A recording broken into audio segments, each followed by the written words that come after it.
जय श्री कृष्णा। कैसे हैं आप लोग? फ्रेंड्स, आज की चर्चा बहुत ज़्यादा विशेष होने जा रही है, क्योंकि आज हम चर्चा करने जा रहे हैं एक ऐसे संबंध की जो कि इस समय पर हमारे जीवन को बहुत ज़्यादा प्रभावित करने जा रहा है। जैसे कि आप टाइटल में देख रहे हैं, वृषभ राशि 25 अप्रैल, राहु केतु गुरु, विशेष निर्णायक काल। निर्णायक काल इसलिए भी होगा क्योंकि ये बहुत बड़े उलटफेर को जन्म देने जा रहा है। उलटफेर इसलिए भी होगा क्योंकि अतिचारी गुरु की चाल में परिवर्तन आने जा रहा है। क्योंकि चाल में परिवर्तन आएगा, क्योंकि राहु केतु, देखिए अगर हम इनको एक तरीके से देखें तो दोनों ही ग्रहों का गुरु से विशेष संबंध होता है। इनकी बहुत ज़्यादा क्वालिटीज़ हैं जो समान होती हैं। जैसे कि देखिए, तीनों ही ग्रहों के पास 3 दृष्टियां हैं। तीनों ही ग्रहों का जो एक कार्य करने की टेक्निक है वो एक दूसरे को प्रभावित करती है। अब प्रभावित करने का तरीका क्या है? जैसे एक सिक्का है और एक सिक्के के पहलू देखे जाएं तो अगर प्रतिकूल पहलू देखे जाएं तो वो राहु हैं और अनुकूल पहलू देखे जाएं तो वो गुरु हैं। देखिए जिस तरीके से, और ये चर्चा भी मैं कई बार कर चुकी हूँ, कि जिस तरीके से हमारे जीवन में, देखिए अगर हम एक गाड़ी खरीदने जा रहे हैं, 4 व्हीलर 2 व्हीलर कोई भी, तो आप अगर उसके बैकग्राउंड में चले जाएं तो बैकग्राउंड में आप देखेंगे मैन्युफैक्चर, बॉडी का मैन्युफैक्चर कहीं और होता है, उसके पार्ट्स कहीं और बनते हैं, उसकी जो वायर्स वगैरह हैं वो कहीं और बनते हैं, और उसकी फिटिंग कहीं और जाकर होती है, उसको बेचा कहीं और जाता है। तो जिस तरीके से अगर इनमें जितने भी ये हमने बताया, हालांकि मुझे इसके बारे में पूरी जानकारी नहीं है, लेकिन फिर भी मैं अपने ज्ञान के अनुसार आपको थोड़ा सा समझाने का प्रयास कर रही हूँ कि अगर इनमें से एक भी अपने कार्य को लेट कर दे या कार्य करने से ही मना कर दे तो फिर क्या वो गाड़ी हमको प्राप्त हो पाएगी? अधूरी रह जाएगी वो गाड़ी। और अधूरी गाड़ी अगर प्राप्त भी हो जाए तो किसी भी कार्य की नहीं है हमारे। इसी तरीके से हमारे जीवन में जो भी चीज़ें हमको चाहिए होती हैं या रिक्वायरमेंट होती है जिनकी, वो चीज़ें हमारे 9 ग्रहों से संबंध रखती हैं। जैसे धन के आगमन का विस्तार मैंने आपको कई बार बताया है कि जब धन होता है, आता है, तो उस धन के विस्तार में वैसे तो 9 के 9 ग्रहों का समन्वयन बहुत ज़रूरी होता है। बुध बुद्धि का प्रयोग करते हैं, राहु उसमें तेजी लाते हैं, और साथ ही साथ विचार जो होते हैं वो राहु के ही होते हैं, क्योंकि मस्तिष्क राहु होते हैं। उसको इम्प्लीमेंट करते हैं बुध, और साथ ही साथ शुक्र उसमें लग्जरियस लेकर आते हैं, चंद्र रेगुलरिटी लेकर आते हैं, मंगल उसमें ऊर्जा का समावेश करते हैं, शनि उसको कर्म से जोड़ते हैं, और राहु केतु, गुरु देखिए विस्तार देते हैं, राहु भी विस्तार देते हैं। और इन दोनों ग्रहों के पास, केतु और राहु के पास, अचानकत्व का प्रभाव है। अब इस तरीके से अगर हम देखें तो राहु हमारे आजीविका स्थान पर बैठे हुए दिग्बली हैं और केतु हमारे इस स्थान पर बैठे हुए हैं, वहीं गुरु हमारे धन भाव में बैठे हुए हैं। अब अगर देखा जाए नियत तरीके से तो सभी ग्रहों की प्लेसमेंट जो है अपने अपने तरीके से बहुत अच्छे स्थान पर है, लेकिन फिर भी कुछ लोगों को, देखिए बहुत कम लोग वो हैं जिनको अभी तक इनके नेगेटिव प्रभाव ही मिल रहे हैं। और देखिए पिछले लास्ट के मैं 7-8 वीडियो ऐसे आपको दे चुकी हूँ जिसमें मैंने आपसे हर बार आग्रह किया है कि कृपया आप अपनी जो वीडियो देखते हैं उसके बाद में अपनी स्थिति को मनन करें, देखें कि आपको कौन सा ग्रह ज़्यादा प्रभावित कर रहा है।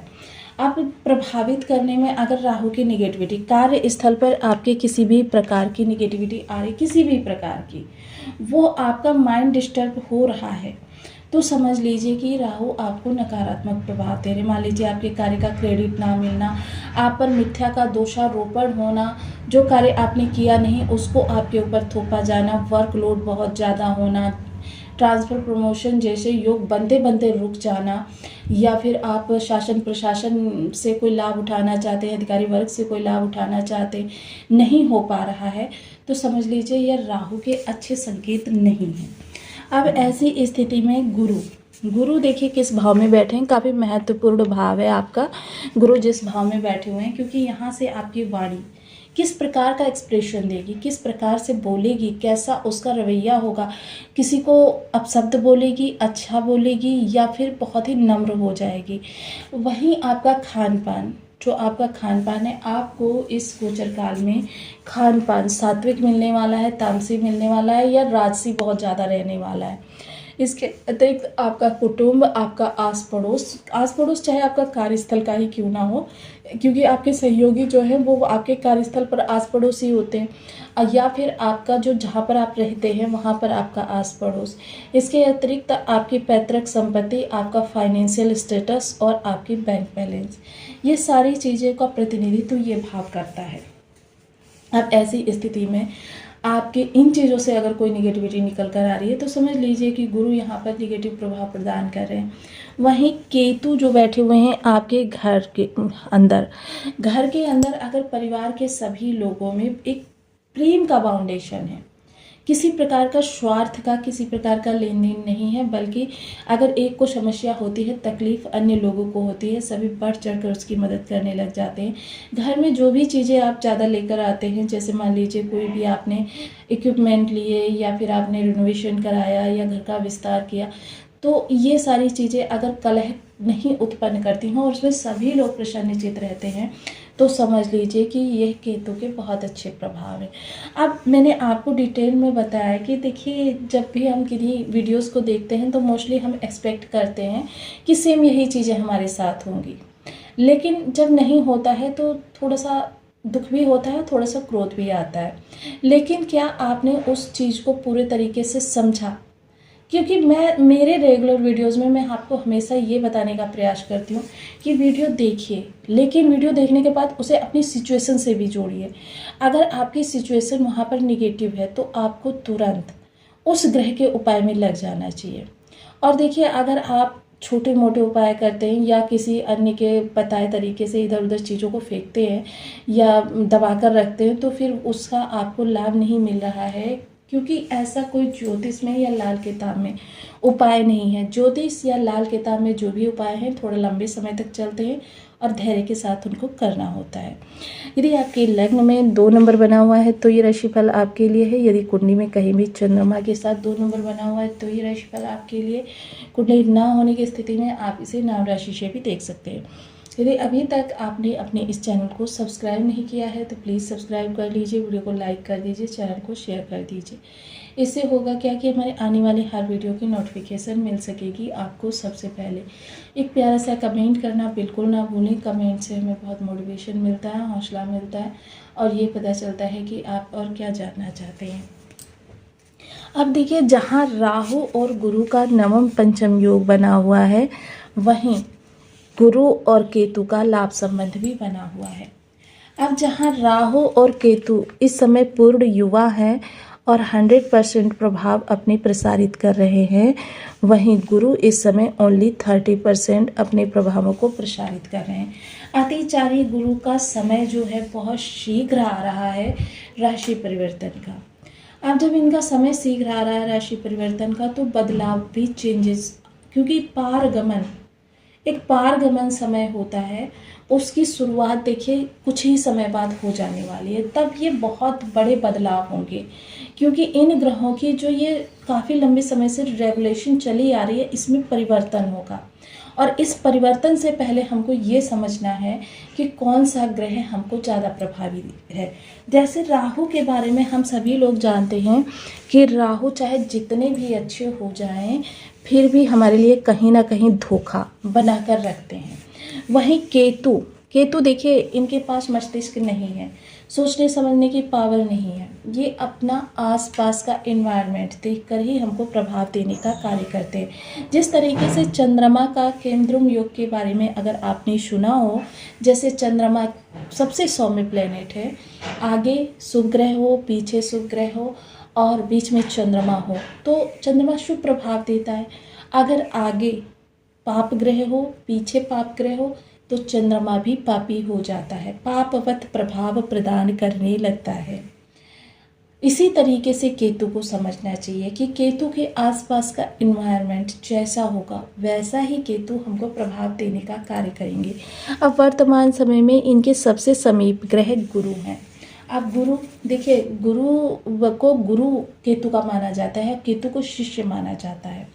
इस दृष्टिकोण से भी और सबसे समीप का ग्रह होने के दृष्टिकोण से भी इस समय केतु सकारात्मक है। अगर आपको मौके ज़्यादा मिल रहे हैं, मान लीजिए आपके कोई फैमिली फ्रेंड है, क्योंकि ये घर में बैठे हुए हैं ना, तो जो चीज़ें निकल कर आएंगी वो आपके घर से ही निकल कर आएंगी।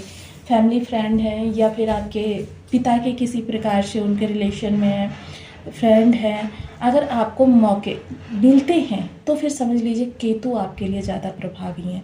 अगर आपको इन्वेस्टमेंट करते हैं, घर में भूमि भवन वाहन किया है, आपने रिनोवेशन किया है, परिवार के लोगों के लिए अगर आप एक के लिए भी कोई चीज़ लेकर आते हैं, पूरा परिवार प्रफुल्लित होता है, तो समझ लीजिए कि ये केतु बहुत अच्छे आपको प्रभाव दे रहे हैं। ऐसी स्थिति में, क्योंकि विस्तार देखिए राहु के पास भी है, विस्तार गुरु के पास भी है, ऐसी स्थिति में आपको राहु को दूर करना है, केतु गुरु को प्रबल करना है।